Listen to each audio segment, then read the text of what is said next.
निकायों में जीत के बाद शपथ ग्रहण का सिलसिला शुरू हो चुका है। 11 नगर निगम में से बीजेपी ने 10 नगर निगम जीत लिया है। गुरुवार को पिथौरागढ़ में कल्पना देवलाल ने पहली मेयर के तौर पर शपथ ली। वहीं बाकी 9 नगर निगमों में बीजेपी के मेयर शुक्रवार को शपथ लेंगे, यानी कि आज शपथ लेंगे। प्रदेश के सबसे बड़े देहरादून नगर निगम में सौरभ थपलियाल शुक्रवार शाम 5 बजे शपथ लेने वाले हैं। तो इस शपथ ग्रहण कार्यक्रम में मुख्यमंत्री पुष्कर सिंह धामी भी शामिल होंगे। वहीं ऋषिकेश, हरिद्वार, रुड़की, कोटद्वार, काशीपुर, रुद्रपुर, हल्द्वानी, अल्मोड़ा में भी आज ही बीजेपी के मेयर शपथ लेने वाले हैं, जहां प्रभारी मंत्री, विधायक मौजूद होंगे। और इसी के साथ श्रीनगर निगम में निर्दलीय मेयर आरती भंडारी भी शपथ लेने वाली हैं। वहीं पिथौरागढ़ में गुरुवार को ही शपथ ग्रहण समारोह संपन्न हुआ।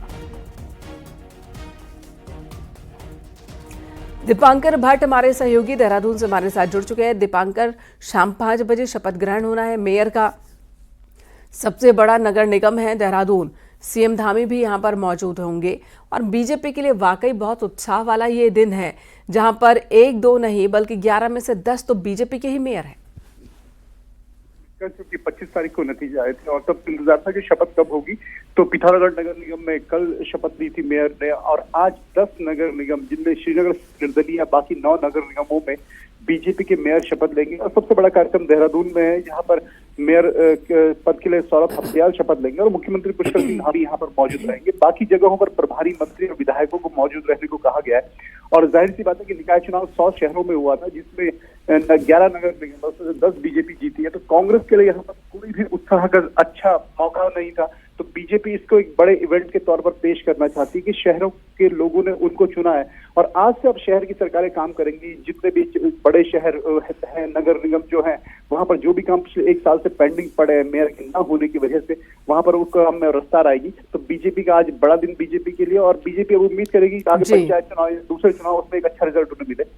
वाकई एक पैटर्न बदल रहा है। अब जो पॉलिटिकल पार्टीज हैं वो खुलकर अपने कैंडिडेट के समर्थन में प्रचार भी करती हैं। बड़े बड़े नेता, मुख्यमंत्री प्रचार कर रहे हैं निकाय चुनाव के दौरान, नगर निगम के चुनाव के दौरान, और जीतने के बाद देखिए एक बड़ा सेलिब्रेशन भी। धन्यवाद आपका दीपांकर इस वक्त पूरी जानकारी देने के लिए।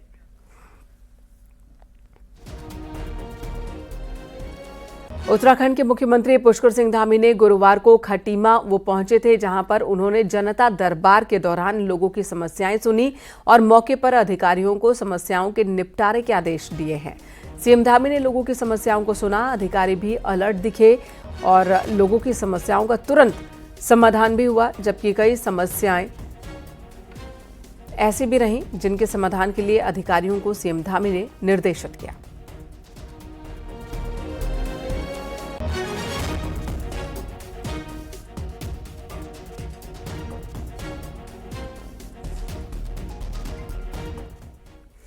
प्रधानमंत्री नरेंद्र मोदी ने गुरुवार को राज्यसभा में बोलते हुए उत्तराखंड में लागू हुए यूसीसी की खूब तारीफ की। पीएम मोदी ने कहा कि संविधान निर्माताओं की यही इच्छा थी और उसी के मुताबिक काम किए जा रहे हैं और हमारी सरकार कमिटमेंट को पूरा कर रही है। इस पर सीएम धामी ने भी कहा कि ये उत्तराखंड के लिए गर्व की बात है। यूसीसी लागू करने वाला हमारा राज्य देश का सबसे पहला राज्य है। की जो मैं आज बड़े संतोष के साथ कह सकता हूं कि हमारे संविधान निर्माताओं की जो भावना थी, उसी का आदर करते हुए, उसी से प्रेरणा लेते हुए हम आज आगे बढ़ रहे हैं। कुछ लोगों को लगता होगा ये यूसीसी क्या लाए हैं, लेकिन जो संविधान सभा की डिबेट पढ़ेंगे उनको पता चलेगा कि हम उस भावना का यहाँ लाने का प्रयास कर रहे हैं। कुछ लोगों की राजनीति आड़े आती होगी, लेकिन हम संविधान निर्माताओं की इस भावना को जीते हैं ना, तब जाकर के ये साहस करते हैं और कमिटमेंट के साथ पूरा करने का प्रयास करते हैं।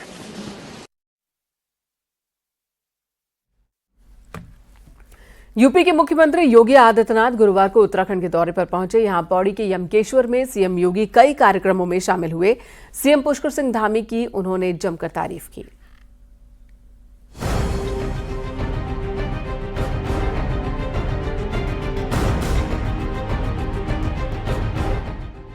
अपने गृह जनपद पौड़ी के यमकेश्वर में गुरुवार को यूपी के सीएम योगी आदित्यनाथ पहुंचे, जहां सीएम योगी ने तल्ला बनास गांव में मां गढ़वासिनी के मंदिर में पूजा अर्चना की। साथ ही मंदिर में मूर्ति की प्राण प्रतिष्ठा कार्यक्रम में भी शामिल हुए। सीएम योगी के गुरु महंत अवैद्यनाथ की मूर्ति का भी अनावरण किया गया। सीएम योगी के सम्मान में उन्हें एक त्रिशूल भी भेंट किया गया। वहीं इस दौरान सीएम योगी के साथ उत्तराखंड के पूर्व सीएम त्रिवेंद्र सिंह रावत भी मौजूद रहे, जिसके बाद उन्होंने एक किसान मेले में लगे स्टॉलों का भी निरीक्षण किया। इस मेले का आयोजन जीबी पंत कृषि विश्वविद्यालय की ओर से किया गया था, जिसमें किसानों के उन्नत तकनीकी और बीजों के संबंध में जानकारी दी गई। सीएम योगी के साथ उत्तराखंड के कैबिनेट मंत्री धन सिंह रावत और सतपाल महाराज भी मौजूद रहे। इस दौरान सीएम योगी ने उत्तराखंड के सीएम पुष्कर सिंह धामी और उनकी सरकार की जमकर तारीफ की। और मुझे बहुत अच्छा लगा कि उत्तराखंड यहां पर देश के यशस्वी प्रधानमंत्री श्री नरेंद्र मोदी जी के मार्गदर्शन में और उत्तराखंड के लोकप्रिय मुख्यमंत्री श्री पुष्कर सिंह धामी जी के नेतृत्व में कर्मठ मंत्रियों और जनप्रतिनिधियों के सहयोग से विकास के नित्य नए प्रतिमान स्थापित कर रहा है। एक कृषि मेला उसका एक उदाहरण है, और कृषि मेला एक ऐसी जगह लगा है जो एक महाविद्यालय है। अपने कार्यक्रम के दौरान एक दिलचस्प नजारा भी देखने को मिला। जब सीएम योगी आदित्यनाथ मंदिर परिसर में पूजा के बाद मंच की ओर जा रहे थे, तभी उनकी नजर एक छोटे बच्चे पर पड़ी, जो उनकी ही वेशभूषा में नजर आ रहा था। मुख्यमंत्री ने तुरंत इस बच्चे को गोद में उठाया और प्यार से दुलार किया। वहीं सीएम योगी के गांव के कई लोग भी उनको सुनने आए, तो कई आसपास के गांव के लोग भी उनको देखकर काफी खुश हुए। हमारा गाँव तिबलाड़ी है। अच्छा, यही ब्लॉक हमारा यमकेश्वर ब्लॉक है। योगी जी के नजदीक का गांव है और बहुत अच्छा लगा, काफी खुशी हुई थी। ऐसे महापुरुष हमारे इलाके में है और अभी भी हम लोगों की वो मतलब ये है कि कोई भी दुख सुख में सहायता कर रहे हैं। अच्छा, उनसे उम्मीद बनी रहती है। बहुत उम्मीद बनी हुई है और रहती भी है और आगे भी रहेगी। बहुत खुशी लगी हमें वहाँ आ गए उत्तराखंड में। अपने हमारा गाँव ही यही है और अच्छा लगा मैं। आपने योगी जी मुख्यमंत्री के बनने से पहले से देखे हुए थे क्या? न पहले नहीं देखे मैंने, बाद में देखे मैंने, क्योंकि फिर हम बाहर चले गए थे। तो बाद में बने में फिर कुछ दिन वहाँ रहे गोरखपुर में, पर उनको माँ को सबको जानते हैं। सभी अच्छा लगा योगी जी, जितने भी भाषण दे रहे हैं, जितने भी आ रखे हैं, सभी लोग हमें अच्छा लगे। सीएम योगी करीब 3.25 साल बाद अपने गृह क्षेत्र यमकेश्वर पहुंचे हैं, जहां वो अपने पैतृक गांव पंचूर के निजी कार्यक्रम में भी शामिल होंगे। साथ ही 8 फरवरी को 4 स्कूलों के कई कार्यक्रमों में भी शामिल होंगे और उसके बाद ही वो लखनऊ के लिए वापस जाएंगे। न्यूज़ 18 के लिए यमकेश्वर से सुनील नवप्रभात की रिपोर्ट।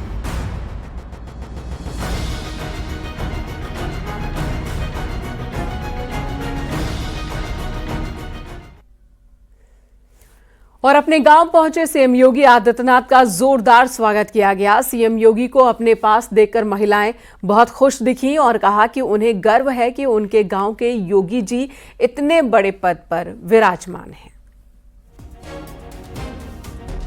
मुख्यमंत्री योगी आदित्यनाथ बिछाणी पहुंचे थे महाविद्यालय में। उन्होंने जनसभा भी करी और एक किसान मेले का उद्घाटन भी किया। बड़ी संख्या में जो स्थानीय ग्रामीण हैं, महिलाएं हैं, पुरुष यहाँ पे पहुंचे थे। उन्हीं से बातचीत कर लेते हैं, कैसा उन्हें लगा। माता जी, आज योगी जी यहाँ पहुंचे थे, कैसा लगा? कल लगो आपको? बहुत बढ़िया, बहुत बढ़िया, बहुत बढ़िया, दिल बहुत खुश, बहुत खुश। वैसे हाँ, क्या बोलना चाहो? भी तो बोला, जो हमारे प्रधानमंत्री भी प्रधान है योगी जी। नहीं, बहुत बढ़िया लगा, बहुत बढ़िया लगा। आप कुछ बोलना चाहो? अपने देश कौन तो कर तो कुछ ना कुछ विकास बेटा ना जनो भाई कौन करना चाहना, लेकिन नौकर गाँव आई ना बस से नहीं तो वो तो देख बस ये वक्त बैठक भी करना चाहिए ना, करना चाहिए। चला हाँ, करने चाहिए। हम तो धन्य है उस माता के लिए जिस माँ ने उसको जन्म दिया।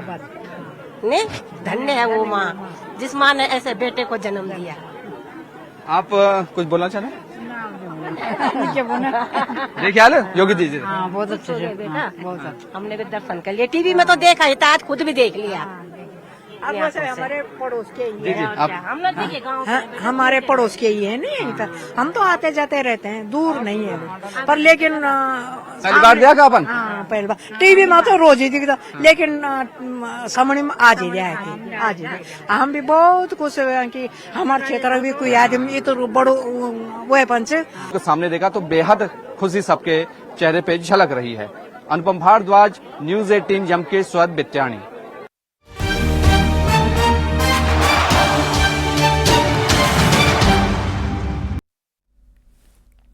नेशनल गेम्स के तहत रुद्रपुर में चल रही साइकिलिंग कंपटीशन में सीएम पुष्कर सिंह धामी भी पहुंचे। साइकिलिंग प्रतियोगिता देखने पहुंचे स्कूली बच्चों के बीच सीएम धामी पहुंच गए और छात्रों के साथ बातचीत की। उन्होंने छात्रों के बीच बैठकर फोटो सेशन करवाया। साइकिल कंपटीशन के विजेताओं को सीएम धामी ने मेडल पहनाए, साथ ही उनके उज्जवल भविष्य की कामना की।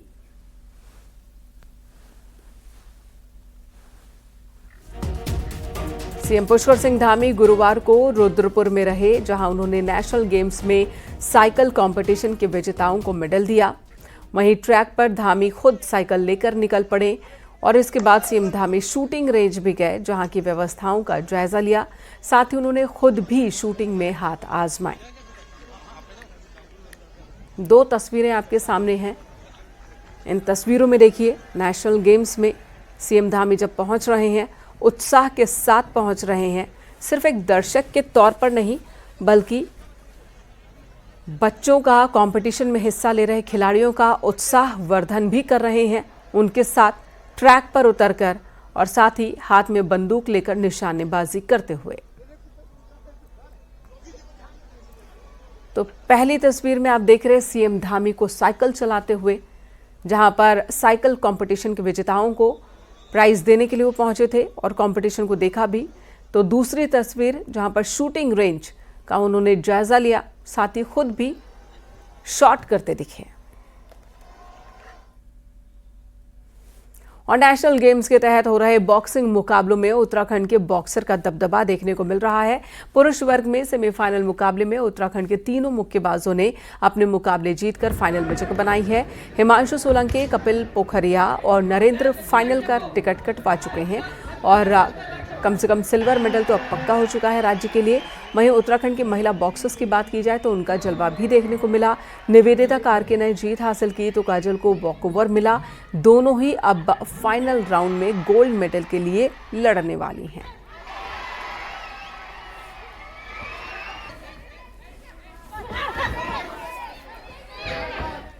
अच्छा लग रहा है, मैं फाइनल में पहुंच गई हूँ। मेरा ये एम है कि मैं गोल्ड जीतूं। गोल्ड के लिए मेहनत कर रही है। Hope for best. Thank you. Uttarakhand के एक युवा तीरंदाज ने अपनी मेहनत और जुनून से नेशनल गेम्स में वो कर दिखाया जो कई लोगों के लिए नामुमकिन था और जिसे कभी धनुष खरीदने के लिए सब्जियां तक बेचनी पड़ी थी।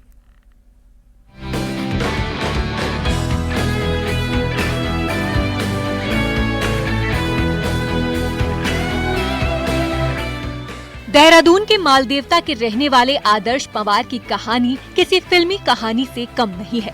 एक साधारण परिवार से आने वाले आदर्श के सिर से पिता का साया पहले ही उठ चुका था, तो मां के साथ 2 भाई और बहन की जिम्मेदारी भी उन्हीं के कंधों पर आ गई, जिसके चलते खेल में करियर बनाना आसान नहीं था। लेकिन उन्होंने अपनी इच्छा शक्ति के दम पर संघर्ष का रास्ता चुना। यहाँ तक कि धनुष खरीदने के लिए सब्जी बेची, दुकानों में काम किया और आखिरकार अपने सपनों की उड़ान भरी। इसमें सर 360 का स्कोर रहता है। 360 में से आपको स्कोर करना होता है कि कितना आप स्कोर कर सकते हैं। 360 में से मैंने 340 स्कोर करा है। इससे पहले 2015 में 337 था, वो रिकॉर्ड ब्रेक करा है। और डबल 50 होता है इसमें, डबल 50 का भी मैंने रिकॉर्ड ब्रेक करा है। डबल 50 का 665 था, वो मैंने 673 ब्रेक करा है। ये सर पार्ट टाइम जॉब वगैरह से या किसी से लेके ये मदद लेके तब हो जाता है। आदर्श के कोच भी मानते हैं कि आर्थिक तंगी के चलते आदर्श को कई बार दिक्कतें हुई, जिसे पूरा भी किया गया। वहीं आर्चरी एसोसिएशन के अध्यक्ष का कहना है कि आदर्श के कई नेशनल रिकॉर्ड भी तोड़े हैं। उन्होंने आर्चरी के लिए एक अलग से ग्राउंड की भी मांग की है।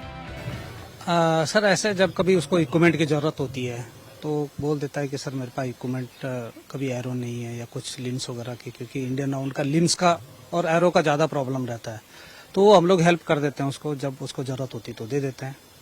और गवर्नमेंट का अभी देखिए बात हो रखी है गवर्नमेंट से, और ऐसे बच्चे होनहार बच्चे हैं, उसने नेशनल रिकॉर्ड बीट किया है, तो हम लोग जरूर चाहेंगे कि गवर्नमेंट उसके आर्थिक रूप से सहायता कर सके ताकि वो बच्चा कंटिन्यू आगे अच्छा कर सके। तीरंदाजी में आदर्श पवार ने अपने नाम के अनुरूप ही एक आदर्श प्रस्तुत किया है, जिसकी गूंज सिर्फ उत्तराखंड में ही नहीं बल्कि अब देश भर में सुनाई पड़ रही है। और उम्मीद है कि आदर्श जल्द ही दुनिया में अपनी तीरंदाजी का जलवा दिखाएंगे। न्यूज़ 18 के लिए देहरादून से सत्येंद्र बर्तवाल की रिपोर्ट।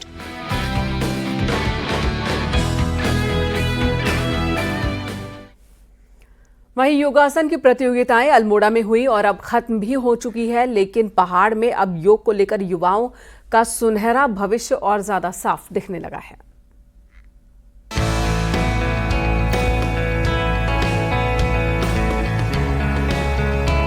पहाड़ों में पर्यटन ही रोजगार है। वहीं नेशनल गेम्स के तहत अल्मोड़ा में हुए योगासन के इवेंट के बाद कसार देवी, जागेश्वर समेत दूसरे क्षेत्रों में योगा के लिए लोगों के आने की उम्मीद बढ़ी है, जिससे यहां कारोबारियों के कारोबार में इजाफा भी हो सकता है। वहीं खेल मंत्री भी मानती है कि योगासन को लेकर आने वाला समय गोल्डन है। पहाड़ के लिए योगासन हम बिल्कुल गोल्डन मोमेंट के रूप में देखते हैं। आने वाला समय बहुत सुनहरा है। आने वाला समय जो है वह जनपद अल्मोड़ा का हो, अपने प्रदेश के लिए हो, बहुत ही इसमें सुनहरा अवसर है। नेशनल गेम्स में मेडल मिलने के साथ ही सरकारी नौकरी और नगद पुरस्कार से योग के क्षेत्र में कई उम्मीदें योग से जुड़े लोगों को हो गई है, जो लंबे समय से योग के क्षेत्र में युवाओं को तैयार कर रहे हैं। उन्हें उम्मीद है कि रोजगार के साथ ही योग में युवाओं को भविष्य उज्जवल है। जो आने वाले समय में योग के जो खिलाड़ी हैं उनके प्रशिक्षण से लेकर के और उनको प्रतियोगिताओं में प्रतिभागिता से लेकर के ऐसे आने वाले समय में और अवसर उनको प्राप्त होंगे, क्योंकि निकट भविष्य में ही अभी इनमें एशियन गेम में योगासन सम्मिलित होने वाला है। तो आने वाले भविष्य जैसे जिस प्रकार हम आजकल बच्चों को देख रहे हैं कि यहाँ पर से बच्चे गोल्ड मेडल लेके आ रहे हैं और अनेक प्रकार की अनेक मेडल लेके आ रहे हैं और अपने भविष्य को बेहतर बना रहे हैं, तो आने वाला भविष्य भी बच्चों को योग की तरफ खींच रहा है, अट्रैक्ट कर रहा है, जिससे कि पता भी चल रहा है हर किसी को कि किस प्रकार योग से हम अपने जीवन को बेहतर बना सकते हैं। पहाड़ के युवा देश में हर क्षेत्र में नाम रोशन कर रहे हैं। अल्मोड़ा से बैडमिंटन में लक्ष्य सेन ने दुनिया में नाम रोशन किया, तो महिला क्रिकेटर में एकता बिष्ट कई प्रतियोगिताओं को देश के नाम कर चुकी हैं। अब योग के क्षेत्र में अल्मोड़ा ही नहीं पूरा उत्तराखंड हब बनेगा और यहाँ की युवाओं को रोजगार के नए अवसर मिलेंगे। न्यूज़ 18 के लिए अल्मोड़ा से किशन जोशी की रिपोर्ट।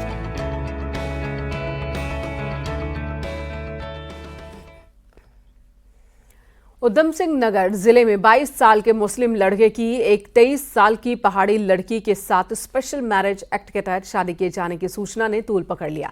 दरअसल कुछ दिनों पहले बाजपुर की एसडीएम कोर्ट में दोनों की शादी का नोटिस लगा था। इसे लेकर राइट विंग के कार्यकर्ता आग बबूला हो गए। वहीं पुलिस का कहना है कि दोनों हाईकोर्ट से स्पेशल प्रोटेक्शन लेकर आए हैं, जबकि हिंदूवादी संगठन इसे लव जिहाद का मामला बता रहे हैं। दरअसल मुस्लिम लड़का बाबर का काम करता है। इसकी फेसबुक के जरिए हिंदू लड़की से दोस्ती हुई और फिर उन्होंने शादी का फैसला किया। लड़की की मां ने भी एसडीएम बाजपुर के यहां प्रार्थना पत्र देकर लड़की को मुस्लिम लड़के के कब्जे से मुक्त कराने की मांग की है, जिसके बाद एसडीएम ने लड़की और लड़के दोनों को ही बुलाया। लड़की की मां से बात भी कराई, लेकिन इस बातचीत का क्या नतीजा निकला, इसकी जानकारी अभी तक बाहर नहीं आ सकी है।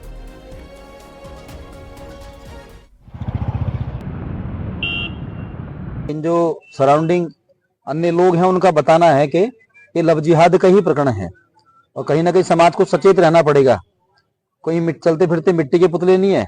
सनातनी परिवारों को चिंता करनी पड़ेगी। ऐसे बहरूपिये जो घूम रहे हैं अपनी बहन बेटियों का रक्षण ऐसे बहरूपियों से कैसे करना, जो नाम बदल के कलावा बांध के छलावा करते हैं, फेसबुक पे फर्जी आईडी बनाते हैं, अपने परिवार के बच्चों को कैसे सुरक्षित करना, इसकी चिंता करनी चाहिए सभी को और ऐसे प्रकरणों को उजागर करना चाहिए और सबने एकजुट होकर इसके खिलाफ आना चाहिए।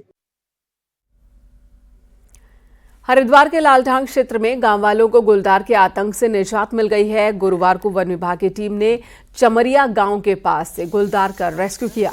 गुलदार को चिड़ियापुर रेस्क्यू सेंटर भेजा गया है। बीते कई दिनों से ये गुलदार लालढांग क्षेत्र की आबादी में खौफ का पर्याय बन चुका था, जिसके बाद वन विभाग की टीम ने गुरुवार को गुलदार को घेरा। पहले गुलदार को ट्रैंकुलाइज किया गया और फिर गन्ने के खेत में जाल डालकर उसे पकड़ा गया। कुछ दिनों के परीक्षण के बाद उसे फिर से जंगल में छोड़ा जाएगा। तो आपको बता दें, और ये तस्वीरें भी आपको दिखा रहे हैं जिसमें आप देख सकते हैं मंगलवार को गुलदार को लालढांग इलाके में जब वो घूम रहा था तब की तस्वीर। उस दिन भी इसे पकड़ने की काफ़ी कोशिश हुई लेकिन पकड़ा नहीं जा सका। चकमा देकर गुलदार भाग निकला था। फिर गुरुवार को गुलदार को पकड़ लिया गया।